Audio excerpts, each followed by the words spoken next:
नमस्कार। एक बार फिर से आप सभी का स्वागत, अभिनंदन आपके YouTube चैनल GRSDM में। पिछला सेशन हमारा राजस्थान के इतिहास हमने शुरू किया था, जिसका सामान्य परिचय से बात की थी। आज उसी क्रम को हम आगे बढ़ा रहे हैं, ठीक है ना। तो आप हमारे साथ बने रहें। पिछला सेशन में हमने देखा था कि इतिहास शब्द की परिभाषा क्या है, इतिहास शब्द की उत्पत्ति किस शब्द से हुई, किस भाषा से हुई, ठीक है ना। फिर हमने जो इतिहास और अतीत दो शब्द है उसकी व्याख्या की थी। फिर राजस्थान के इतिहास का जनक या पितामह किसको कहा जाता है, फिर उसके बारे में हमने थोड़ी बहुत जानकारी हासिल की थी, ठीक है ना। अब उसी सेशन को एक बार फिर से मैं वापस दोहरा देता हूँ ताकि आपका रिवीजन भी हो जाए और आपको अच्छे से याद भी आसानी हो। हम बात कर रहे हैं राजस्थान का इतिहास। पिछले सेशन में हमने पढ़ा था इतिहास शब्द उत्पत्ति कहां से हुई थी। एक शब्द है, एक भाषा है ग्रीक भाषा। ग्रीक भाषा है कौन सा? ग्रीक भाषा, जिसका शब्द है हिस्ट्री। हिस्ट्री शब्द दोस्तों याद रखना। मेरे फ्रेंड्स ने मतलब काफी स्टूडेंट ने पूछा कि सर ये हिस्ट्री शब्द है। हिस्ट्री शब्द से नहीं है। हिस्ट्री तो हमने बोलचाल में अपने मतलब शब्द को आसानी बनाने के लिए हमने हिस्ट्री बोल दिया है, लेकिन वास्तव में शब्द है हिस्ट्री, ठीक है ना, जिसका अर्थ है जोड़ना या बुनना। जोड़ना या बुनना मतलब अतीत की जो घटनाएं घटित हो चुकी हैं उनको क्रम वाइज एक सीक्वेंस वाइज जोड़ के हम इतिहास के समय जो हम प्रस्तुत करते हैं उनको हम इतिहास कहते हैं। यहाँ तक आपको समझ में आ गई। फिर हम दो शब्द दिए थे, एक था इतिहास और एक था अतीत। तो ये दोनों ही शब्द आपको जो पुरानी घटनाएं जो घटित हो चुकी है हमारे सामने, ठीक है ना, उनके बारे में। लेकिन इन दोनों में क्या डिफरेंस है वो मैंने आपको बताया था कि इतिहास के अंतर्गत वो घटनाएं आती हैं जिनके अंतर्गत लिखित साक्ष्य उपलब्ध होते हैं, उनको हम इतिहास कहते हैं। और अतीत के अंतर्गत जिनका अंदर लिखित साक्ष्य उपलब्ध नहीं होता है, यानी कोई घटना घटित हुई होगी या ऐसा हुआ होगा या मतलब हम कह सकते हैं कि फलाना आदमी वहां गया होगा लेकिन उसका कोई उल्लेख नहीं है, तो वो अतीत के अंदर आ जाएगा, ठीक है दोस्तों। फिर हमने बात की थी कि इतिहास का जनक, राजस्थान के इतिहास का जनक या पितामह कौन थे? Colonel James Tod. क्या नाम था? Colonel James Tod. इनके बारे में मैंने 5-7 बातें आपको बताई थी। कौन कौन सी? एक तो आपको 1782 याद करो। 1782 में क्या होता रहा? 1782 के अंतर्गत कर्नल जेम्स टॉड का हुआ था जन्म, ठीक है ना। यह होता है जन्म, ठीक है ना। फिर दूसरी बात मैंने आपको क्या बताई थी? 1798 में क्या हुआ था? कर्नल जेम्स टॉड मात्र 17 वर्ष की उम्र में ईस्ट इंडिया कंपनी का एक सैन्य अधिकारी बनके कहाँ है था? भारत। और भारत में पूछ लिया जाए तो भारत में कहाँ है? बंगाल, ठीक है दोस्तों, याद रखना।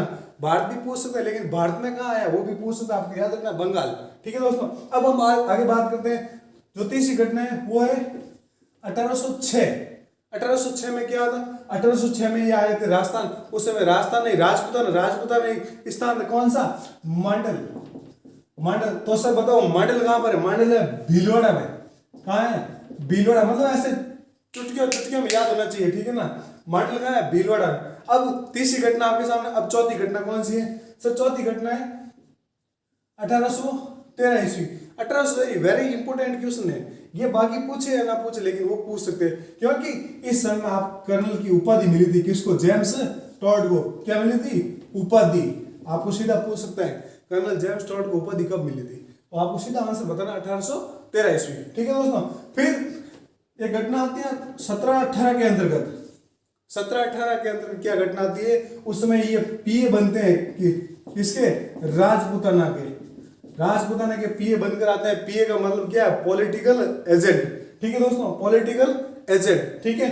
तो ये 1717 या 1718 की घटना है। अब एक और लास्ट चीज आपको याद रखनी है। 1722 इस समय इनका स्वास्थ्य क्या हो जाता है? खराब। क्या हो जाता है? खराब। और ये चले जाते हैं कहाँ? अपने देश। कहाँ चले जाते हैं? इंग्लैंड। और साथ ही साथ अब ये मानमोरी शिलालेख के साथ में लेके जाते हैं, लेकिन जाते टाइम ये समुद्री मार्ग से होकर जाते हैं। तो समुद्र मतलब जहाज भारी हो जाने की वजह से मतलब जहाज के डूबने का चांस बन जाता है, और जिसके कारण वो मानमोरी शिलालेख को समुद्र में फेंक दिया जाता था।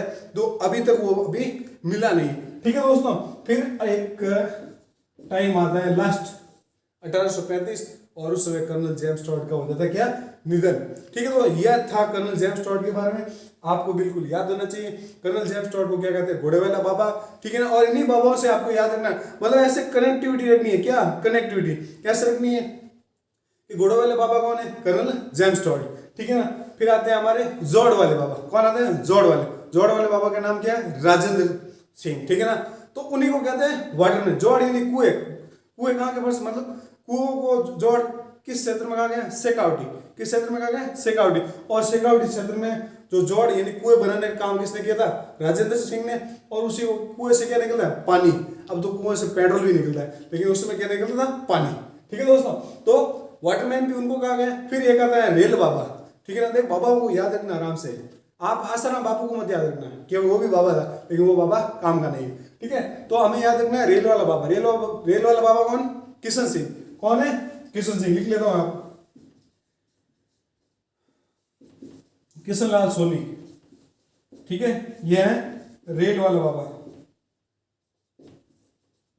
ठीक है, फिर एक आता है शक्कर वाले बाबा।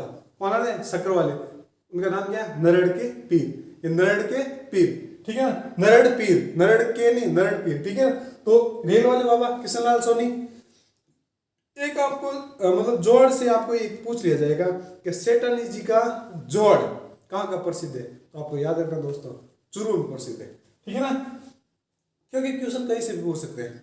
फिर हमने बात की थी रियासतें, राजस्थान में रियासतें कितनी थी, 19 रियासतों के बारे में बात की थी कि सबसे प्राचीन रियासत कौन थी, मेवाड़, और सबसे बड़ी रियासत कौन थी, मारवाड़। ठीक है दोस्तों, अब हम बात करेंगे आगे।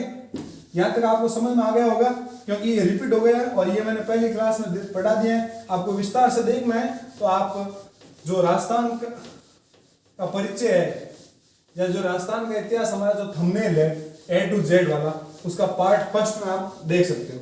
ठीक है, अब हम आज का सेशन हमारा शुरू करें। आज बिल्कुल नया, एकदम फ्रेश, फ्री माइंड होकर पढ़ना है। और लाइक शेयर में कंजूसी मत करो। एक कमेंट आया था मेरे पास स्टूडेंट का, सर आपके अंदर कॉन्फिडेंस की कमी है। हाँ, मैं मानता हूँ कॉन्फिडेंस की कमी होगी, क्योंकि आप लोग ज्यादा शेयर नहीं करते हो, वीडियो को लाइक नहीं करते हो, कमेंट नहीं करते हो, इसलिए थोड़ा मैं डिमोटिवेट हो जाता हूँ। आप मुझे पूरा सपोर्ट करो, मैं आपको सपोर्ट करूंगा। और उम्मीद, मैं आपको पूरा विश्वास दिलाता हूँ कि राजस्थान पुलिस कांस्टेबल के एग्जाम से पहले आपको राजस्थान हिस्ट्री और राजस्थान आर्ट एंड कल्चर आपको पूरी कंटेस्ट याद करने का काम मेरा है। ठीक है दोस्तों, ये मेरी जिम्मेदारी है और मैं आपकी जिम्मेदारी पर पूरा खरा उतरने की पूरी 100% कोशिश करूंगा। अब बात करते हैं आगे की।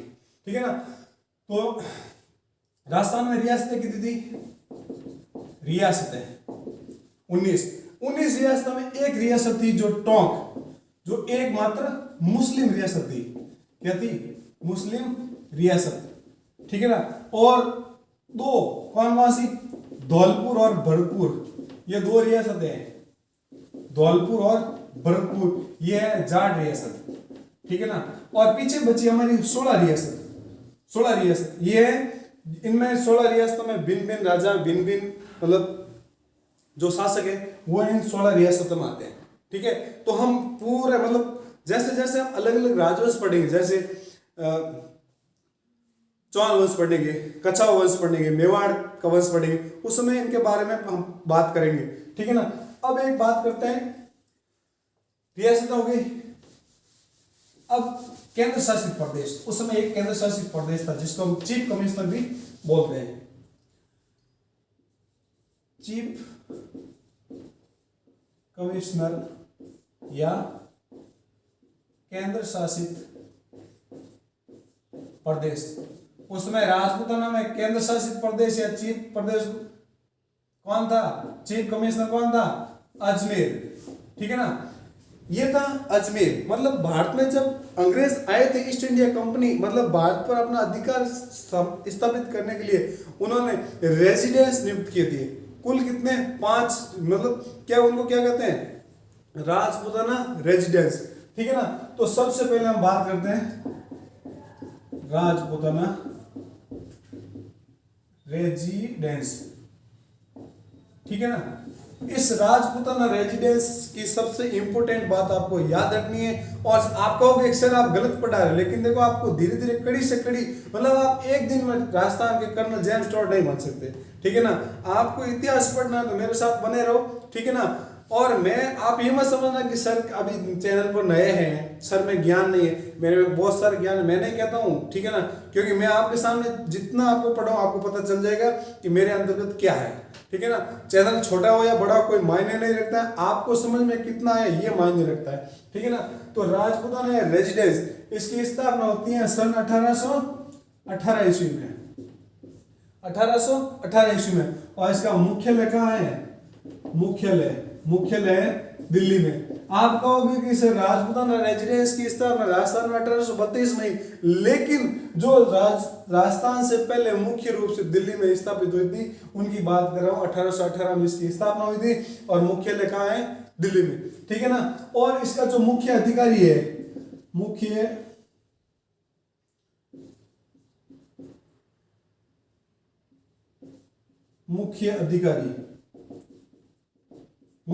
अधिकारी को क्या कहा गया था? Resident of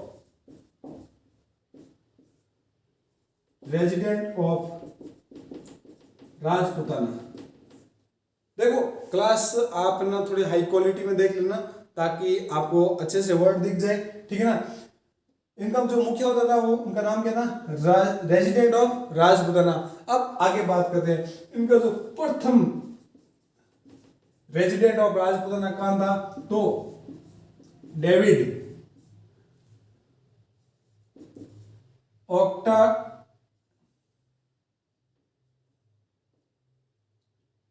Ochterlony. प्रथम रेजिडेंट ऑफ राजपूताना कौन है? डेविड ऑक्टरलोनी, ठीक है ना। अब हम ये बात करें 1818 में, फिर इनको कहां भेज दिया जाता है? अजमेर। कहां भेज दिया जाता है? अजमेर। और अजमेर कब आता है? ये 1832। अब आपकी बात में समझ, क्योंकि मैं यहाँ अभी तक यहाँ बात कर रहा था तो आप कहोगे सर गलत पढ़ा रहे। नहीं, मैं गलत नहीं, मैं पूरे कड़ी से कड़ी जोड़ते हुए आगे बढ़ता हूँ, ठीक है ना। आपको सीधा यहाँ से पढ़ा दिया और मान लो क्वेश्चन यहाँ से पूछ लिया कि रेजिडेंट ऑफ राजपूताना की स्थापना कब हुई, तो आप 1832 घर के आओगे और जब वापस घर पे आओगे तब चेक करोगे कि सर आपने तो 1818 बताया ही नहीं, इसीलिए मैं एक कड़ी से कड़ी आपको जोड़ता हुआ पढ़ा रहा हूँ, ठीक है ना।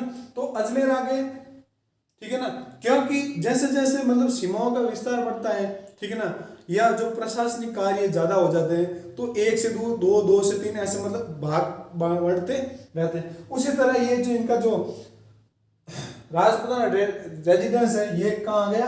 1832। अब इनका जो मुख्य पद था वो था रेजिडेंट ऑफ राजपूताना। तो अब यहाँ पर एक नया पद हो गया था, ठीक है ना, पद या विभाग, ठीक है ना, जिसको कहते हैं एजीजी, मतलब एजेंट टू गवर्नर जनरल।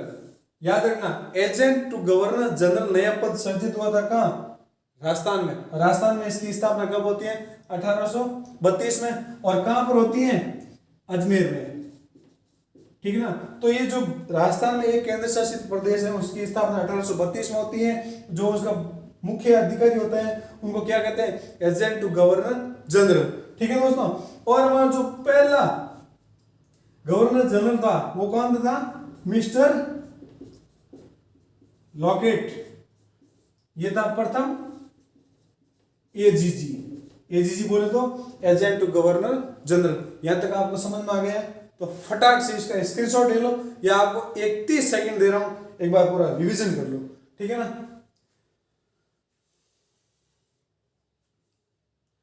अब बात करें आगे चीफ कमिश्नर की बात करें या केंद्र शासित प्रदेश की बात करें, तो केंद्र शासित प्रदेश राजस्थान में कहां? अजमेर में, ठीक है ना। लेकिन सबसे पहले इसकी नियुक्ति कहां होती है? दिल्ली में होती है, जिसको किस नाम से? राजपूताना रेजिडेंसी के नाम से जाना जाता है, ठीक है ना। वहां बैठता मुख्य, मतलब जो आईसीसी जो ईस्ट इंडिया कंपनी का अधिकारी मुख्य रूप से वहां बैठता था, ठीक है ना। कब? 1818 में इसकी स्थापना होती है और इसका मुख्यालय कहां है? दिल्ली में, ठीक है दोस्तों। और इसका जो मुख्य अधिकारी वो क्या कहलाता है? Resident of Rajputana. और इसका प्रथम अधिकारी है डेविड ऑक्टरलोनी, ठीक है। अब हम बात करते हैं आगे, ये आ गए अब अजमेर में। अजमेर में कब आए थे? 1832। राजपूताना रेजिडेंसी अजमेर में कब आई? 1832 में इसकी स्थापना होती है। और इनका जो मुख्य अधिकारी होता है वो होता है एजीजी, यानी एजेंट टू गवर्नर जनरल। क्या होता है? Agent to governor general. और ये अपने अजमेर में, और इसका जो प्रथम एजीजी है वो है मिस्टर लॉकेट। ठीक है, कहाँ पे है? Mister locket. यहां तक समझ में आ गया? और अभी तक आपने फटाक से लाइक शेयर सब्सक्राइब हमारे चैनल को नहीं किया है तो जल्दी से जल्दी कर लो, ताकि मैं इससे भी बेटर आपको बहुत ही शानदार ट्रिक के साथ आपको राजस्थान इतिहास का A to Z संपूर्ण कोर्स आपको राजस्थान पुलिस एग्जाम से पहले आपको करवा दिया जाएगा। ठीक है, अब बात हो गई अजमेर स्थापित हो गए। अब अजमेर से, ये हमारा अजमेर, अजमेर में क्या है? केंद्र शासित प्रदेश। ठीक है, अब अजमेर हमारा क्या बन गया? केंद्र शासित प्रदेश, और वहां अधिकारी है एजेंट टू गवर्नर जनरल। अब वो कौन थे? अंग्रेज थे। अंग्रेज कहां से? यूरोप से। यूरोप में पड़ती है क्या? ठंड। ठीक है ना, तो अजमेर वैसे ठंडा इलाका, लेकिन बात करते हैं मई जून की, और मई जून हमें राजस्थान के वासी, और राजस्थान में पड़ती है भयंकर गर्मी। ठीक है ना, तो भयंकर गर्मी पड़ती है, तो बात आती है 1845 ईस्वी की। कब आती है? 1845 में एक स्थान आता है माउंट आबू। ठीक है ना, और माउंट आबू कहाँ है दोस्तों? माउंट आबू है सिरोही में। ठीक है ना, बात आती है 1845 की। 1845 में इनको लगती है बहुत ज्यादा क्या? गर्मी। ठीक है ना, और गर्मी का समय क्या है? जून और जुलाई तो बारिश शुरू हो जाती है, मई और जून, ये 2 महीने, 2 महीने में पड़ती है भयंकर गर्मी। तो अंग्रेजों ने सोचा रे क्यों नहीं हम 2 महीने माउंट आबू में चले जाते हैं, तो यहां बनाते हैं क्या? अस्थायी चीफ कमिश्नर। ठीक है ना, मतलब जो चीफ कमिश्नर है वो 2 महीने के लिए यहाँ आ जाता है। कहाँ? माउंट आबू। ठीक है ना, कहाँ आता है? माउंट आबू। अब बात करते हैं देखो 1845 की। ठीक है ना, फिर आती है हमारी 1857 की क्रांति। क्या? 1857 की क्रांति। 1857 की क्रांति भारत में 10 मई से शुरू हो जाती है, लेकिन इन मतलब राजस्थान में क्रांति की सूचना, राजस्थान में क्रांति की सूचना, वेरी इंपोर्टेंट क्वेश्चन है दोस्तों, आज तक किसी कोचिंग वाले ने बताया। क्रांति की सूचना सबसे पहले कहां पहुंचती है? कहां पहुंचती है? अब देखो जो अंग्रेज का मुख्य अधिकारी, मुख्य कार्यकाल कहाँ है? अजमेर में, और ये 2 महीने माउंट आबू में जाते थे। तो जो भी घटना घटित होगी तो सबसे पहले कार्यालय में जाएगी। ठीक है ना, तो उस समय कार्यालय कहाँ था? हमारा माउंट आबू, क्योंकि मई जून का महीना है और हम बात करें 19 मई की, तो श्योर जाहिर सी बात है। ठीक है ना, जब मई जून में जो हमारे एजीजी है वो माउंट आबू में बैठता है, तो क्रांति की सूचना भी वही जाएगी, क्योंकि 19 मई को सूचना जा रही है। 19 मई को सूचना कहाँ पहुंची? सिरोही। ठीक है दोस्तों, ये आपको मैं कनेक्टेड करते हुए क्वेश्चन बता दें, लेकिन जो 1857 की क्रांति कैसे हुई, क्यों हुई, क्या परिणाम रहा, क्या नहीं रहा, किसने सहयोग किया, किसने नहीं किया, कौन कौन से शहीद हुए, ठीक है ना, किस किस ने मतलब किस महिलाओं ने भाग लिया था, वो सारी बातें हम 1857 की क्रांति के समय करेंगे। बस आपको इतना सा बता दिया है कि राजस्थान में क्रांति की सूचना सबसे पहले कहाँ मिली, क्योंकि हम बात कर रहे हैं माउंट आबू सिरोही की, जहाँ बैठते एजीजी। कब बैठता? मतलब साल में 2 बार। क्या? कौन कौन से महीने? मई और जून में। तो बात करें 19 मई की, तब मैंने ये आपको बात बीच में बता दी है। ठीक है दोस्तों, यहां तक हमारी बात हो जाती है खत्म। किसकी? चीफ कमिश्नर या केंद्र शासित प्रदेश की। ठीक है ना, अब हम बात करेंगे आगे हमारा जो 3 ठिकाने बचे हैं ना, उन ठिकानों के बारे में। ठीक है ना, फिर हम आज का राजस्थान का इतिहास है वो हम शुरू कर देंगे। ठीक है ना, आप किसी भी बात की टेंशन मत लेना। समझ में नहीं आया तो मुझे कमेंट बॉक्स में आप बताते रहो कि सर हमें ये चीज़ समझ में नहीं आई, या इसको और अच्छी तरीके से वापस एक्सप्लेन करो, मैं करता रहूँगा। ठीक है, अब बात करें ठिकाने। ठिकाने ठिकाने कुल कितने थे? 3। 19 रियासत है, 1 केंद्र शासित प्रदेश और 3 ठिकाने। तो सबसे पहला है नीमराणा। अब सर कहोगे सर ठिकाने क्या है? अरे किसी जिले का मतलब जिले का जो प्रशासनिक क्षेत्र बढ़ जाता है, तो प्रशासनिक कार्य बढ़ जाने की वजह से किसी क्षेत्र को, एक भाग को अलग कर दिया जाता है, जिसको कहते हैं उप जिला। उसी तरह इन रियासतों मतलब रियासतों का काम, रियासतें बड़ी हो गई, ठीक है ना, लेकिन उनका जो प्रशासनिक कार्य इतना देख नहीं सकते, उनकी सीमाएं बढ़ जाने के कारण। ठीक है, तो ये उन रियासतों के उप भाग हो गए, जिनको क्या कहते हैं ठिकाना। और ये ठिकाना का किस रियासत से संबंधित है? अलवर। ठीक है, फिर आता है लावा, ठीक है ना। अब देखो लावा के अभी वर्तमान में कहाँ है ये, वर्तमान में थे टोंक में, लेकिन उस समय कहाँ था, जयपुर रियासत में, ठीक है ना, जयपुर रियासत का भाग था ये, ठीक है, याद रखना। और फिर तीसरा हमारा कुशलगढ़, कुशलगढ़ कहाँ आया हुआ है, बांसवाड़ा में, बांसवाड़ा में, ठीक है ना। तीनों ठीक है, नीमराना, लावा, कुशलगढ़, अलवर। और ये वर्तमान की बात करें तो टोंक, लेकिन पहले क्या था, जयपुर में, और ये बांसवाड़ा। यहाँ तक लिख लो, फिर आगे बढ़ते हैं।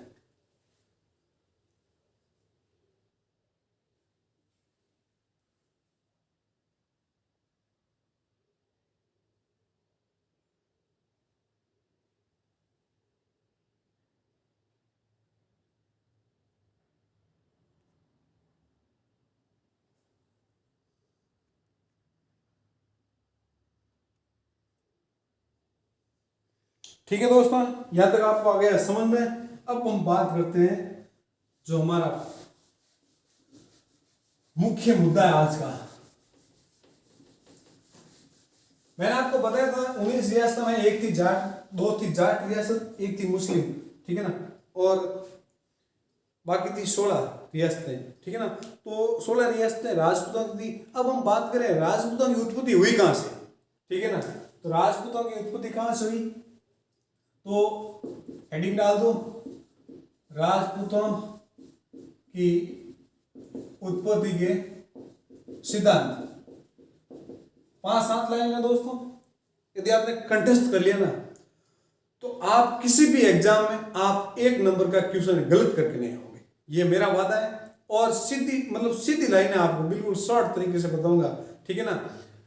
एक मतलब सीधा क्वेश्चन आता है, आपको 4-5 क्वेश्चन इजी पूछ के आपको एक क्वेश्चन बीच में छोटा सा क्वेश्चन, प्यारा सा क्वेश्चन डाल देते हैं कि राजपूतों की मतलब चौहानों की उत्पत्ति कहां से हुई, या किसी इतिहासकार का नाम देखो, उनके अनुसार राजपूतों की उत्पत्ति किन से हुई।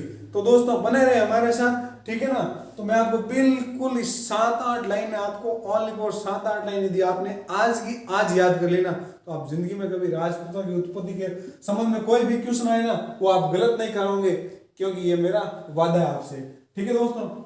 तो सबसे पहली लाइन है हमारी, ठीक है ना, सबसे पहली लाइन है, एक इतिहासकार है गौरी शंकर हीराचंद ओझा,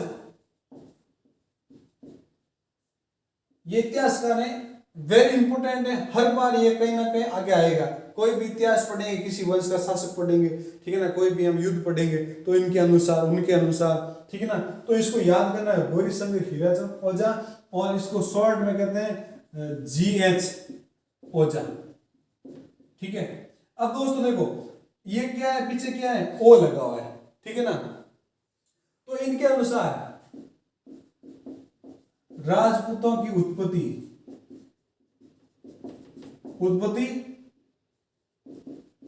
आर्यों से हुई, और आर्यों को क्या कहा गया है, क्षत्रिय,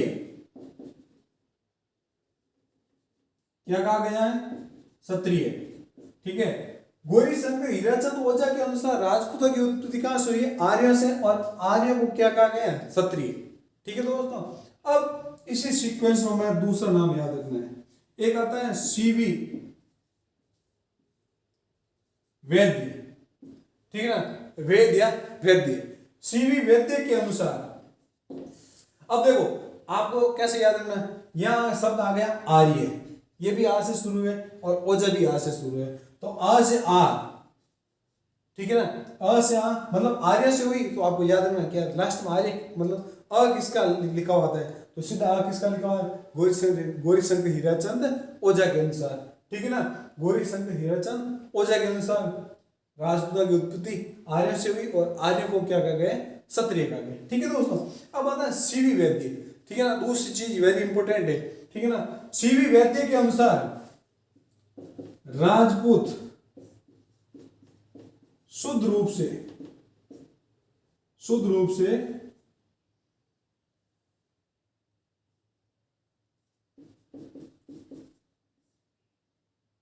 वैदिक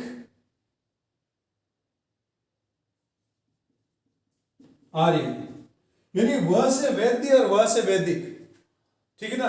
शुद्ध रूप से जो भारतीय या जो राजपूत है वो वैदिक आर्य है, किसके अनुसार? सीवी वैद्य के अनुसार।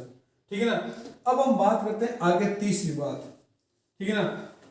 एक आता है जैनक भट्ट, जैनक भट्ट और नयन चंद्र सूरी, नयन चंद्र सूरी। और इनका एक ग्रंथ लिखा हुआ है, जैनक भट्ट ने लिखा था पृथ्वीराज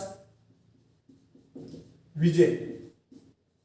ठीक है ना। और इस नयन चंद्र सूरी ने क्या लिखा था?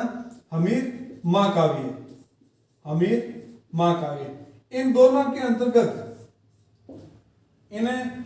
अंतर्गत राजपूतों को क्या पता है? देखो, स से सूरी और स से सूर्यवंशी,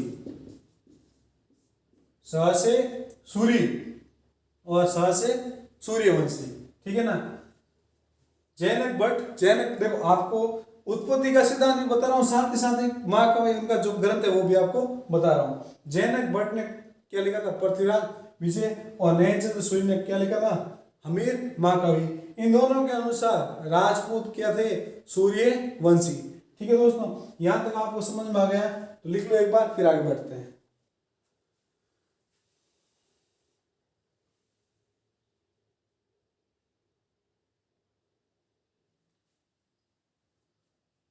आज की क्लास में आपको राजपूताना की उत्पत्ति समझ में आ जानी चाहिए। ठीक है ना। बिल्कुल कंठस्थ याद हो जाए, कैसा भी क्वेश्चन आपसे पूछ ले, कैसा भी घुमा फिरा के क्वेश्चन पूछ ले, लेकिन आपको यहाँ ये पॉइंट आपको याद रखना है। ठीक है ना। और भी हम जैसे मतलब अलग अलग राजवंश पढ़ेंगे, उनके बारे में और भी अलग अलग इतिहास का, लेकिन मोटे तौर पर। ठीक है ना। तो राजपूतों की उत्पत्ति का सिद्धांत पढ़ रहे हैं। सबसे पहले आता है गौरीशंकर हीराचंद ओझा। ठीक है ना, जिसको हम कहते हैं GH ओझा, शॉर्ट नाम है। ठीक है ना। उनके ओझा के अनुसार, ओझा ने कहा था राजपूतों की उत्पत्ति आर्यों से हुई थी, और आर्यों को क्या कहते हैं? क्षत्रिय। ठीक है ना।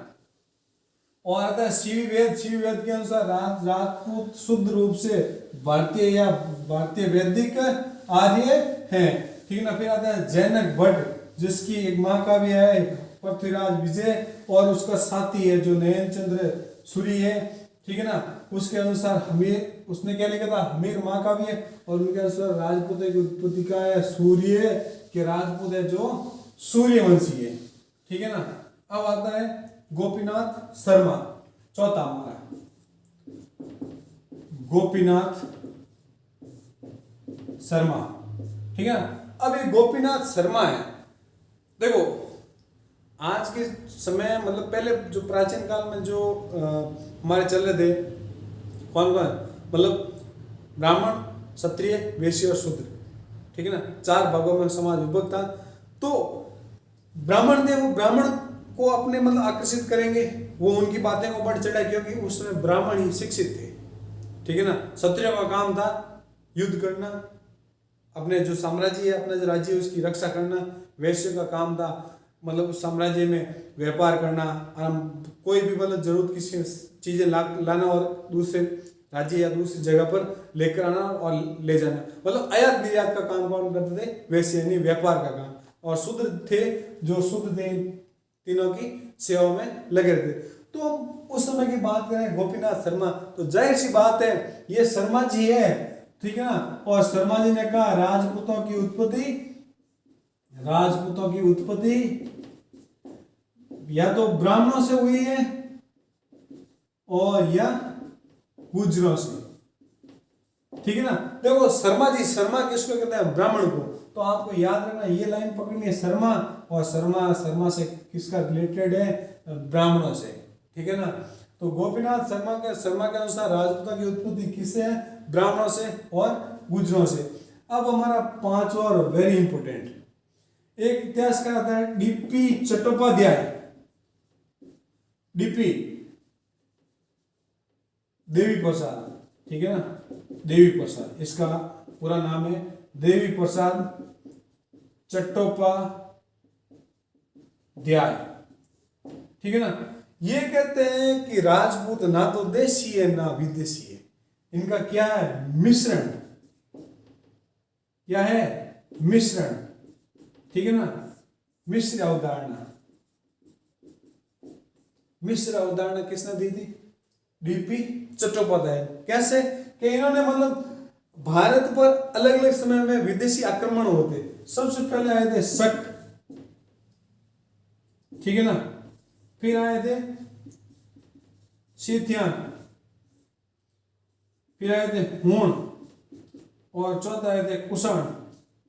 यानी इन जातियों का संबंध भारतीयों के साथ कैसे, या तो इनकी महिलाएं भारतीयों के साथ विवाह किया या भारतीय महिलाओं ने इनके साथ विवाह किया, ठीक है ना, जिनसे इनका क्या हो गया? मिश्रण, ठीक है ना, इनमें इनका क्या हो गया? मिश्रण, ठीक है ना। तो डीपी चट्टोपाध्याय ने 4 जातियों का उल्लेख किया है, कितने? 4 जातियों का, कि इनका जो मिश्रण है, तो इसने क्या कहा था, 1 मिनट ये भारतीय आपको हटा देता हूं, इन 4 जातियों का मिश्रण बताया, तो इसने क्या कहा था कि भारतीय राजपूत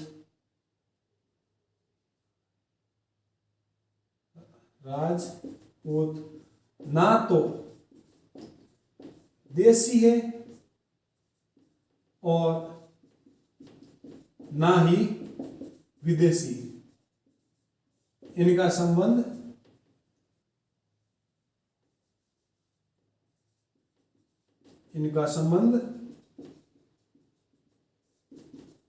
मिश्रण अवधारणा से है, ठीक है। इन्होंने कहा कि जो राजपूतों की उत्पत्ति वो तो ना तो देशी से हुई है ना विदेशियों से हुई, ठीक है ना।